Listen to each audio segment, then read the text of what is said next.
In the early afternoon of July the 17th, 2014, a Boeing 777-200 of Malaysia Airlines departs Amsterdam Airport Schiphol for Kuala Lumpur, Malaysia.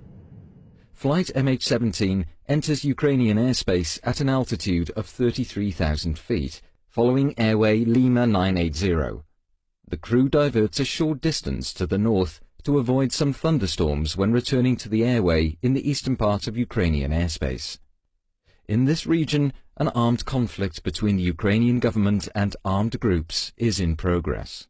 Therefore, lower levels of the airspace are restricted for civil air traffic. Flight MH17 is routed above this restricted airspace to waypoint Romeo November Delta in the Russian Federation. Until that moment, the flight proceeds normally. When flight MH17 is above the eastern part of Ukraine, a Buk surface-to-air missile system fires a missile. It travels almost at 3 times the speed of sound and carries a 9N314M model warhead. Inside it is an explosive core surrounded by 2 mantles containing preformed iron fragments. Radar guides it to its target, where it is detonated by means of a proximity fuse. A Buk surface-to-air missile can reach an altitude of 80,000 feet, exceeding the flight altitude of flight MH17 by far. At 20 minutes and 3 seconds past 1, this warhead explodes to the left and above the cockpit of MH17. About 800 preformed fragments perforate the aeroplane.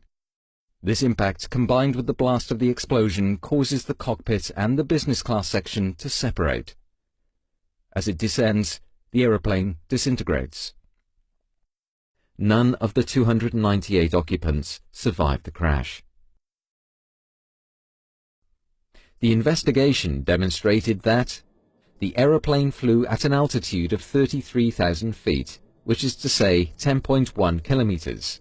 No abnormalities regarding the aeroplane or crew were found.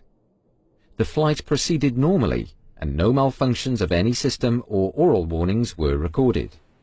Also, no distress messages were received by air traffic control.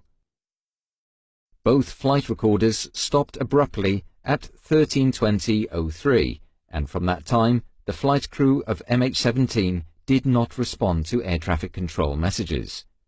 Flight MH17 disappeared from the radar. The aeroplane was perforated by hundreds of high-energy objects shaped like cubes and bow ties. Many fragments were found in the bodies of the crew seated in the cockpit. Some of them had a bow tie or cubic shape. The left side of the cockpit area shows a characteristic damage pattern. Traces of explosives were found in the wreckage and on the missile fragments found. Paint on fragments found inside the wreckage matches paint on the recovered missile parts. The point of detonation was determined by the spray pattern on the cockpit and by simulations, and was confirmed by the recorded sound peak. The impact and blast resulted in the aeroplane's disintegration. The wreckage of the aeroplane was distributed over 6 different sites, consistent with the way the aeroplane broke up in the air.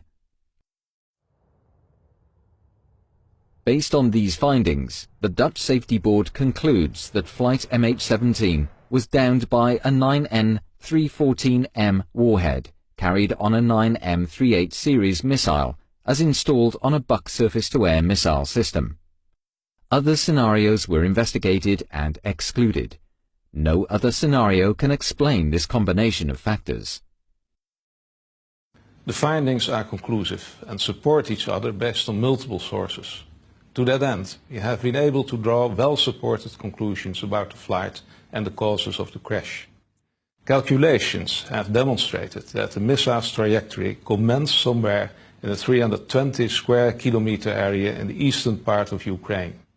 The Russian Federation concurs with the conclusion that the crash was caused by the detonation of a warhead, but has reservations regarding the missile and warhead type. However, in our judgment, the arguments in the report overwhelmingly support the conclusions as presented.